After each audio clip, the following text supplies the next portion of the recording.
You're watching Let the Quran Speak. Now we look at domestic violence. We've heard a lot about domestic violence recently. Most recently, we've heard about the case, the SHABIR family, and their case is undergoing in Kingston. They're under trial for the murder of 4 women, or 1 woman and 3 young teenage girls. So this is not necessarily limited to the Muslim community. There are other cases as well.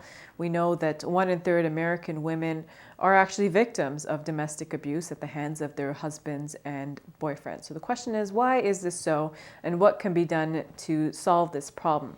With me is Brother Shabir, and Brother Shabir, we know that domestic abuse seems to be universal. It seems to pervade all communities, and it's not necessarily limited to the Muslim community itself.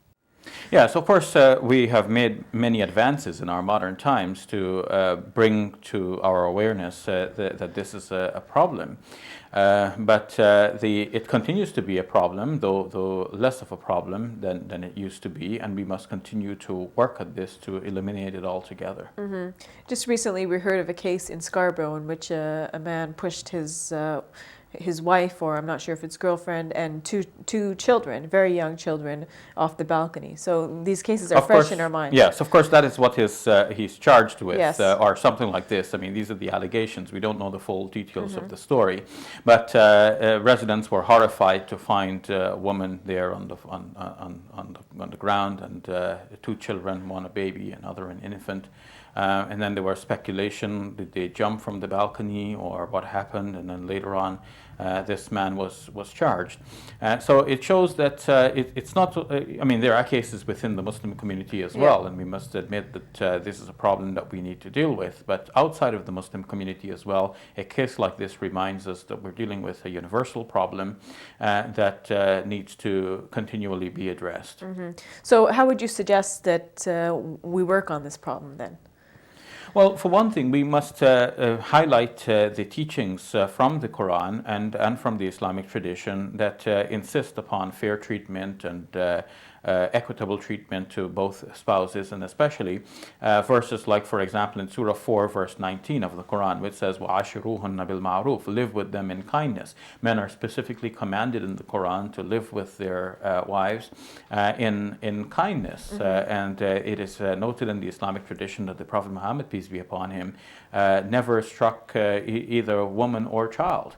And he, in fact, said that I'm the best to my family, and the best Muslim is the one who is best to his family. So we should look up to him as an example in this, and practice this hands-off sort of approach. Mm-hmm.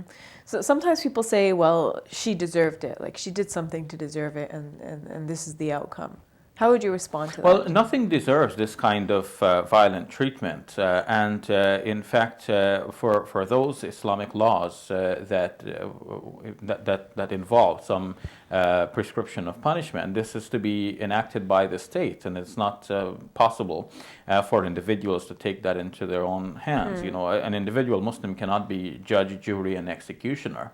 A case must be brought to the courts and tried duly, and then penalty is awarded, and that has to be enacted by the state-sponsored apparatus. So that makes sure that justice is not only done, but seen to be done. So you can't have, for example, Muslims taking the law into their own hands and killing their family members because they have become judge, jury, and executioner, deciding who is on the right faith and who is not, and who deserves punishment and who doesn't. In fact, in many of these cases that we're referring to as honor killings, we're just dealing with disreputable murder, and this is totally unacceptable in the Islamic tradition. Mm-hmm. Sometimes people think that it's a personal problem between a husband and wife and let them deal with it. How should we respond if we see a case that seems to be domestic violence? Well, naturally, as a community, we must intervene and ensure that what is right is done. There is a verse in the Quran, Surah 4, verse 35, which mentions that if you fear a breach between them, then you should appoint persons from the outside, but within their family circles, to come together and look into the matter and reach some equitable sort of solution, one from his family, one from her family. Many of the interpreters say that this now becomes the community responsibility to be looked into by the imam or the Muslim leader. Of course, it can be more complex than this, where you have modern states with large populations, not just simply the imam of a local village, but you can have the head of state who has this responsibility to make sure that violence is not enacted against any person in society, whether man, woman, or child. Mm-hmm. Now, domestic violence can also be directed towards men, but most often it is towards women.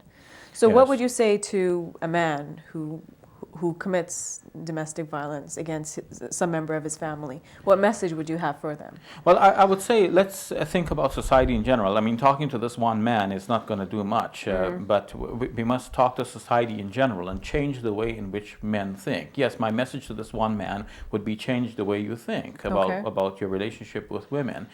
When I was growing up, we used to hear a song that says, you got to black up her eye, bruise up her knee, and then she's going to love you eternally. So a song like this should be ruled to be not only haram from the Islamic perspective, but also illegal to be in our society, because this just feeds into a male mentality that says, okay, well, you got to be macho and you just got to show your strength in the house. And put the woman in what they think to be, her place. Yes.